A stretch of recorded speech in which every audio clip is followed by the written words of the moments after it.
சோனா குருவி தன்னுடைய 2 குழந்தைங்களுக்கும் அப்பதான் பறக்க கத்து கொடுத்துக்கிட்டு இருந்தது. குழந்தைங்களும் ரொம்ப உற்சாகமா பறக்க கத்துக்கிட்டாங்க. இப்படி எல்லாருமே பறக்கிறதுல தங்களோட கவனத்தை செலுத்தினதால நேரம் போனதே அவங்களுக்கு தெரியல. சூரியன் மறைஞ்சு போய்கிட்டு இருக்கத யதார்த்தமா பார்த்த சோனா குருவி தன்னுடைய குழந்தைங்க கிட்ட இப்படி சொல்லுச்சு. குழந்தைங்களா, சாயங்காலம் ஆயிடுச்சு, சீக்கிரமா வாங்க. நான் இன்னும் உணவு தேட போகல. உங்களை கொண்டு போய் வீட்டுல விட்டுட்டு தான் நான் உணவு தேட போகணும். இப்படி சொன்ன சோனா குருவி தன்னோட குழந்தைங்களை கூப்பிட்டு வீட்டுக்கு போச்சு. இங்க பாருங்க, நீங்க 2 பேரும் வீட்லயே இருங்க. உங்க 2 பேருக்கும் இப்ப பறக்க தெரியும். அதுக்காக நீங்க அம்மா இல்லாம வீட்டை விட்டு வெளியில போக கூடாது. இப்படி சொன்ன சோனா குருவி பிறகு உணவு தேடுறதுக்காக வீட்டை விட்டு வெளியில பறந்து போச்சு.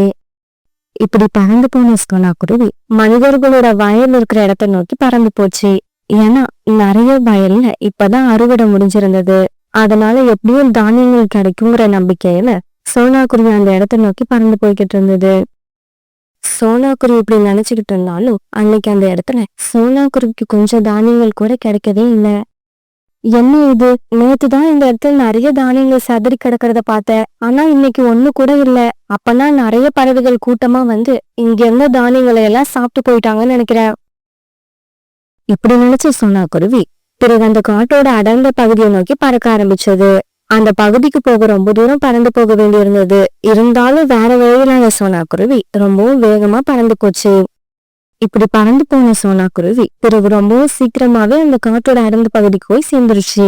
இருந்தாலும் சோனா குருவிக்கு அங்கேயும் எந்த உணவும் கிடைக்கல.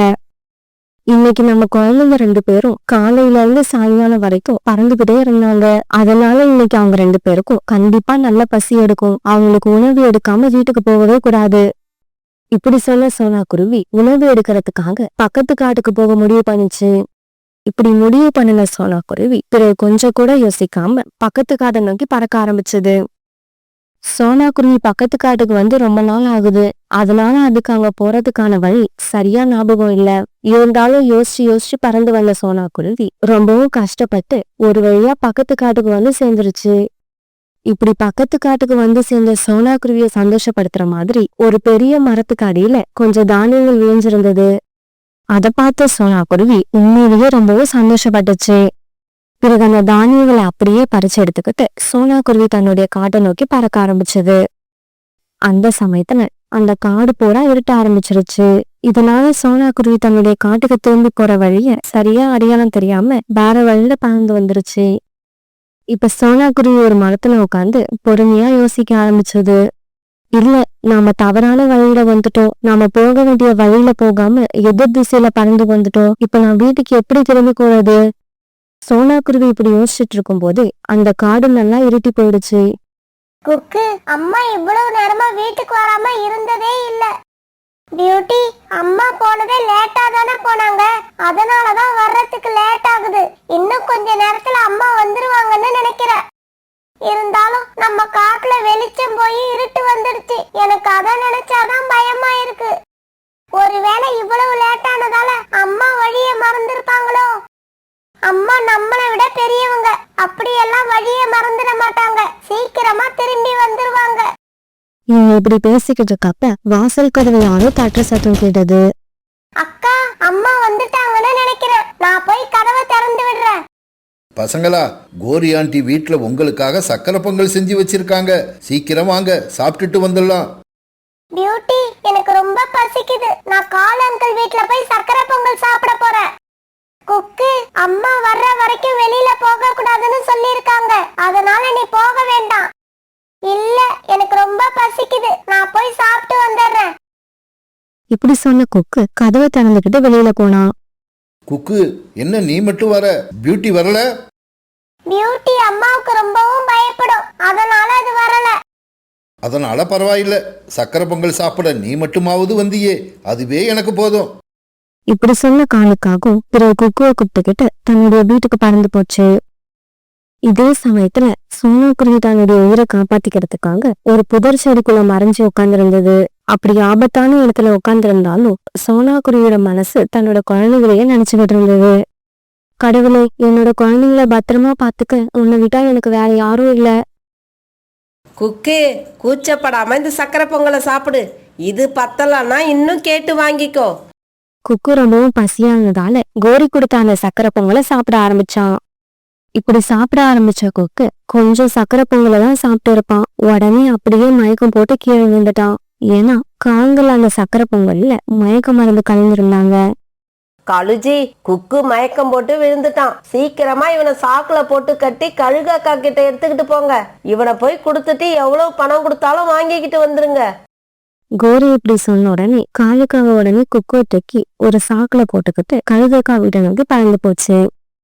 குக்கு ரொம்ப நேரம் ஆகியும் வீடு திரும்பாததால சந்தேகப்பட்ட பியூட்டி காங்கள் வீட்டை நோக்கி பறந்து போச்சு. என்ன பியூட்டி, நீ கொஞ்சம் சக்கரை பொங்கல் சாப்பிடுறியா? இல்ல, குக்குவை சீக்கிரம் அனுப்பிடுங்க. அவனை கூப்பிட்டுட்டு போக தான் வந்தேன். குக்கு சக்கரை பொங்கல் சாப்பிட்டுட்டு எப்போவோ வீட்டை விட்டு கிளம்பிட்டான். இல்ல, அவன் இன்னும் வீட்டுக்கு வரல. வீட்டுக்குள்ளதான் இருப்பான், நல்லா பாருங்க. ஏய், ஒரு தடவை சொன்னா உனக்கு புரியாது. குக்கு எங்க வீட்டை விட்டு எப்போ கிளம்பி போயிட்டான். வேற எங்கேயாவது போய் தேடி பாரு. இப்படி சொன்ன கோரிக்காவும் உடனே வீட்டுக்குள்ள போய் கதவை சாத்திருச்சு. உடனே பியூட்டி அங்கிருந்து ரீட்டா கிளி வீட்டுக்கு பறந்து போச்சு. இப்படி ரீட்டா கிளி வீட்டுக்கு பறந்து போன பியூட்டி நல்லது எல்லாத்தையும் ரீட்டா கிளி கிட்ட சொல்லுச்சு. அப்படியா? காலுக்காக ரொம்பவும் மோசமானது. குக்கு அவங்க வீட்டுக்கு போயிருக்க கூடாது. சரி வா, நம்ம வேற எங்கேயாவது போய் தேடி பாப்போம். இப்படி சொன்ன ரீட்டா கிளி பிறகு பியூட்டிய கூப்பிட்டுக்கிட்டு தன்னுடைய வீட்டை விட்டு பறந்து போச்சு. இப்படி பறந்து போனவங்க வழியில ஒரு இடத்துல புறாவை பார்த்துட்டு அதுகிட்ட போய் நடந்தது எல்லாத்தையும் சொன்னாங்க. புறா, நீ குக்குவை எங்கேயாவது பாத்தியா? நாங்க அவனை தேடிக்கிட்டு தான் வந்தோம். ரீட்டா, காலுக்காக ஒரு சாக்கு முட்டையை தூக்கிக்கிட்டு இப்படியே பறந்து போனதை நான் இப்பதான் பார்த்தேன். எனக்கு என்னவோ சந்தேகமா இருக்கு. வாங்க, நாம உடனே அந்த காகத்தை ஃபாலோ பண்ணி ஆகணும். இப்படி பேசிக்கிட்ட இவங்க பிறகு காலுக்காக போன வழியில வேகமா பறந்து போக ஆரம்பிச்சாங்க. இவங்க ரொம்பவும் வேகமா பறந்து போனதால சீக்கிரமாவே ஒரு இடத்துல காலுக்காகத்தை மடக்கி பிடிச்சிட்டாங்க. காலு, இந்த சாக்கு மூட்டைக்குள்ள என்ன வச்சிருக்கிற? நான் இதுக்குள்ள என்ன வேணாலும் வச்சிருப்பேன். அதை கேட்க நீ யாரு? காலு, வர வர இந்த காட்டுக்குள்ள நீயும் கோரியும் சேர்ந்து என்னென்னமோ பண்ணிக்கிட்டு இருக்கீங்க. நீங்க என்ன திருட்டுத்தனம் பண்றீங்கன்னு இன்னைக்கு எங்களுக்கு தெரிஞ்சாகணும். இங்க பாரு புறா, மரியாதையா வழிய விட்டுடு, இல்லைன்னா நடக்கிறதே வேற. எது நடந்தாலும் சரி, நாங்க உண்மையை கண்டுபிடிக்காம விட மாட்டோம். இப்படி சொன்ன ரீட்டா கிளி காலுக்காக வச்சிருந்த மூட்டைய தான் பக்கம் எடுத்துக்குச்சு. உடனே கோபம் வந்த காலுக்காகவும் ரீட்டா கிளி மேல பாஞ்சி அதை அடிக்க ஆரம்பிச்சது. இத பார்த்த புறா காலுக்காகத்தை அடிக்க ஆரம்பிக்க அந்த இடத்துல ஒரு பெரிய சண்டை ஆரம்பிச்சிருச்சு. புறாவும் ரீட்டா கிளியும் சேர்ந்து ஒரே நேரத்துல காலுக்காகத்தை அடிக்க ஆரம்பிச்சதால அடித்தாங்க முடியாத காலுக்காகவும் அந்த இடத்த விட்டு பறந்து போக ஆரம்பிச்சது. பிறகு புறா அந்த மூட்டையை திறந்து பார்க்க அதுக்குள்ள இருந்த குக்கு இன்னமும் மயக்கமாவே இருந்தான். உடனே குக்குவை தூக்கிட்டு இவங்க எல்லாரும் சோனாக்குரு வீட்டை நோக்கி பறந்து போனாங்க. பியூட்டி, குக்குவை பத்திரமா பாத்துக்க. இன்னும் கொஞ்ச நேரத்துல குக்கு மயக்கம் தெளிஞ்சு எந்திரிச்சிருவான். புறா அங்கிள், நீங்களும் ரீட்டா ஆண்டியும் இல்லைன்னா என்னால தனியா எதையும் செஞ்சிருக்க முடியாது. உங்களுக்கு ரொம்ப நன்றி. சோனாக்குருவி ராத்திரி பூரா தன்னோட குழந்தைங்க நினைச்சு அழுதுகிட்டு அந்த புதர் செடிக்குள்ள உட்கார்ந்து இருந்தது. மறுநாள் பொழுது விடிஞ்சிச்சு. பொழுது விடிஞ்சதுமே சோனாக்குருவி தன்னோட காட்டை நோக்கி பறக்க ஆரம்பிச்சது. இப்ப நல்ல வெளிச்சமா இருந்ததால சோனாக்குருவி தன்னுடைய காட்டுக்கு பறந்து வர்றதுல எந்த கஷ்டமும் இல்ல. அதனால அது வேகமா பறந்து வந்துச்சு. பொழுது விடிஞ்சதும் குக்கு கண் வச்சு எந்திரிச்சு உட்காந்துட்டான். பியூட்டி, எனக்கு உடம்பெல்லாம் ரொம்ப சோர்வா இருக்கு. நான் ரொம்ப நேரம் தூங்கிட்டேன்னு நினைக்கிறேன். குக்கு, நீ ரொம்ப நேரம் தூங்கல, மயக்கமாயி கிடந்த. இப்படி சொன்ன பியூட்டி பிறகு நடந்தது எல்லாத்தையும் குக்கு கிட்ட எடுத்து சொல்லுச்சு. பியூட்டி சொன்னதுக்கு அப்புறம் தான் குக்குவுக்கு நடந்ததெல்லாம் கொஞ்சம் கொஞ்சமா ஞாபகம் வர ஆரம்பிச்சது. ஆமா பியூட்டி, எனக்கு இப்பதான் ஞாபகம் வருது. சக்கரை பொங்கலை சாப்பிட்ட உடனே எனக்கு மயக்கம் வந்துடுச்சு. அப்படியே கீழே விழுந்துட்டேன். இதே சமயம் சோனாக்குருவியும் தன்னோட வீட்டுக்கு வந்து சேர்ந்துருச்சு. அம்மா, ராத்திரி பூரா நீங்க எங்க இருந்தீங்க? பியூட்டி, நம்ம காட்டுல உணவு கிடைக்காதால நான் பக்கத்து காடு வரைக்கும் பறந்து போயிட்டேன். திரும்பி வரப்ப இருட்டுனதால வழிய மறந்துட்டேன். அதனால்தான் மறுநாள் பொழுது விடிகிற வரைக்கும் அங்கேயே இருக்க வேண்டியதாயிடுச்சு. பியூட்டி, நான் தான் நேத்தே சொன்னேன்ல அம்மா வழிய மறந்துருப்பாங்கன்னு. குக்கு, நீ எதுவும் பேசாத. அப்புறம் நீ செஞ்சது எல்லாத்தையும் அம்மா கிட்ட சொல்லிடுவேன். பியூட்டி, நான் செஞ்சதெல்லாம் தப்புதான். அத அம்மா கிட்ட நானே சொல்லிடுறேன். இப்படி சொல்ல குக்கு பிறகு நடந்தது எல்லாத்தையும் தன்னோட அம்மா கிட்ட அழுதுகிட்டே சொன்னான். அம்மா, நீங்க சொன்ன மாதிரி நான் வீட்டுக்குள்ளேயே இருந்திருந்தேன்னா எனக்கு எந்த ஆபத்தும் வந்திருக்காது. என்னை காப்பாத்த பியூட்டியும் ரொம்ப கஷ்டப்பட்டுட்டா.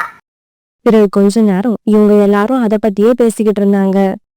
சரி குழந்தைங்களா, நம்ம பேசினது போதும். நம்ம 3 பேருக்குமே இப்ப நல்ல பசி இருக்கு. அதனால என்ன சாப்பிடணும்னு சொல்லுங்க, அம்மா உடனே செஞ்சு தரேன்.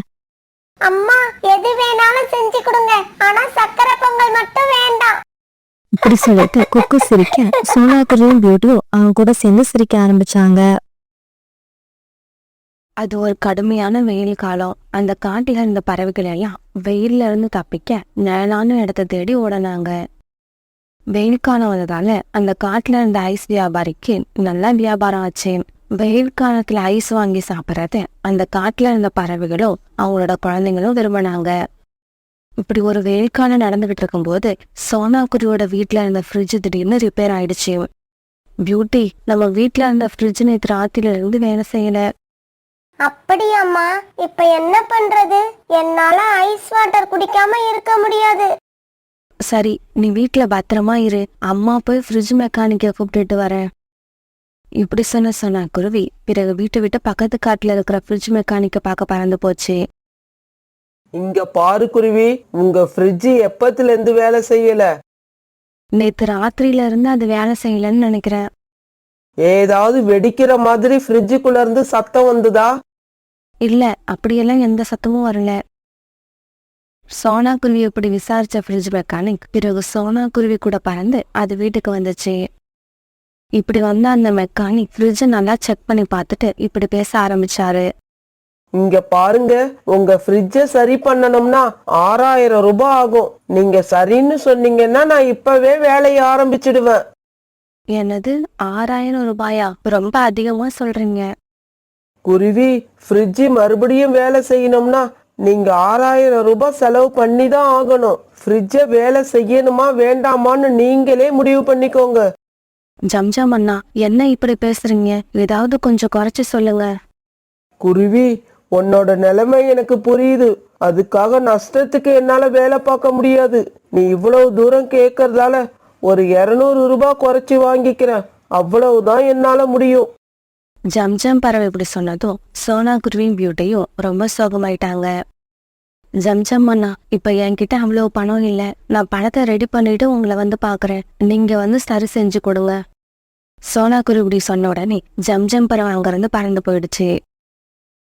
பியூட்டி, நாம இந்த வெயில் காலத்துல ஃப்ரிட்ஜ் இல்லாம தான் வாழ்ந்தாகணும், வேற வழியே இல்ல. அம்மா, ஃப்ரிட்ஜ் வேலை செய்யலன்னா நான் எப்படி ஐஸ் வாட்டர் குடிக்கிறது? பியூட்டி, நான் ஒரு மண்பானையில தண்ணி கொண்டு வந்து வைக்கிறேன். நீ அதுல இருந்து தண்ணியை எடுத்து குடி. அதுவும் நல்லா குளிர்ச்சியா தான் இருக்கும். இப்படி சொன்ன சோனாக்குருவி பிறகு ஒரு மண்பானையை எடுத்துக்கிட்டு நதியில தண்ணீர் எடுக்க பறந்து போச்சு. அப்புறம் வந்த நாட்கள்ல சோனாக்குருவியும் அது பொண்ணு பியூட்டியும் தாகம் எடுக்கிறப்ப மண்பானையில இருந்த தண்ணீரையும் குளிர்ச்சியான பழங்களையும் சாப்பிட்டு காலத்தை ஓட்டிக்கிட்டு இருந்தாங்க. ஒரு நாள் பியூட்டி தன்னுடைய அம்மா கிட்ட இப்படி கேட்டுச்சு. அம்மா அம்மா, எனக்கு பாயாசம் சாப்பிடணும் போல இருக்கு. பாயாசம் தானே, கண்டிப்பா செஞ்சு தரேன். இப்படி சொன்ன சோனாக்குருவி பிறகு கிச்சனுக்குள்ள போய் பாயாசம் செய்ய ஆரம்பிச்சது. தன்னோட பொண்ணு பியூட்டி கேட்ட மாதிரியே நிறைய பாலை ஊத்தி பால் பாயாசம் செஞ்சு முடிச்சது. பிறகு சோனாக்குருவியும் அது பொண்ணு பியூட்டியும் அந்த பால் பாயாசத்தை சாப்பிட்டாங்க. அப்புறம் சோனாக்குருவி தன்னுடைய நண்பர்கள் வீட்டுக்கும் அந்த பாயாசத்தை கொண்டு போய் கொடுத்தாங்க. இப்படி எல்லாம் கொடுத்தும் கடைசியா ஒரு ஹாட் பாக்ஸ் நிறைய பாயாசம் மீதி இருந்தது. பியூட்டி, இப்ப என்ன பண்றது? நம்ம கிட்ட ஒரு ஹாட் பாக்ஸ் நிறைய பாயாசம் இருக்கு. நம்ம கிட்ட ஃப்ரிட்ஜ் இருந்தா அதை வச்சு நாளைக்கு கூட சாப்பிடலாம். அம்மா, கோரி ஆண்டி வீட்ல இருக்கிற ஃப்ரிட்ஜ்ல கொண்டு போய் இந்த பாயாசத்தை வச்சுட்டு வாங்க. நாளைக்கு காலையில நாம போய் வாங்கிக்கலாம். பியூட்டி, இதுவும் நல்ல ஐடியா தான். நான் இந்த பாயாசத்தை எடுத்துக்கிட்டு போய் முயற்சி பண்ணி பாக்குறேன். இப்படி சொன்ன சோனாக்குருவி பிறகு அந்த ஹாட் பாக்ஸ் எடுத்துக்கிட்டு கோரிக்காக வீட்டுக்கு பறந்து போச்சு. இப்படி கோரிக்காக வீட்டுக்கு போன சோனாக்குருவி தன்னுடைய வீட்டுல ஃப்ரிட்ஜ் ரிப்பேர் ஆன விஷயத்த சொல்லுச்சு. இங்க பாரு சோனா, உன்னோட வீட்ல உள்ள ஃப்ரிட்ஜ நீ எப்ப ரிப்பேர் பண்றீங்களோ அது வரைக்கும் என் வீட்ல உள்ள ஃப்ரிட்ஜ் உன்னோட ஃப்ரிட்ஜாவே நினைச்சுக்கோ. நீ எந்த பொருளை வேணாலும் இந்த ஃப்ரிட்ஜ்ல கொண்டு வந்து வச்சுக்க. உனக்கு தேவைப்படும் போது எடுத்துக்கோ. கோரிக்காக இப்படி சொன்னதை கேட்டதும் சோனாக்குருவிக்கு சந்தோஷம் வந்துருச்சு. கோரியக்கா, நீங்க என்ன சொல்றீங்களோன்னு நான் பயந்துகிட்டே வந்தேன். நீங்க இப்படி சொல்லுவீங்கன்னு நான் எதிர்பார்க்கவே இல்லை. இப்படி சொன்ன கோரிக்காகவும் சோனா குருவி எடுத்துட்டு வந்த ஹாட் பாக்ஸை வாங்கி தன்னோட ஃப்ரிட்ஜுக்குள்ள வச்சது. பிறகு சோனா குருவி மனசு நிம்மதியோட தன்னோட வீட்டுக்கு பறந்து போச்சு. கோரி, நீ எப்ப இந்த மாதிரி மாறின? உன்னை பார்க்க எனக்கு ரொம்ப சந்தோஷமா இருக்கு. இது நாள் வரைக்கும் யாராவது வந்து கொஞ்சம் குடிக்க ஐஸ் வாட்டர் கேட்டா கூட கொடுக்க மாட்டேன். அப்படிப்பட்ட நீ இப்படி மாறிட்டீன்னா என்னால நம்பவே முடியல.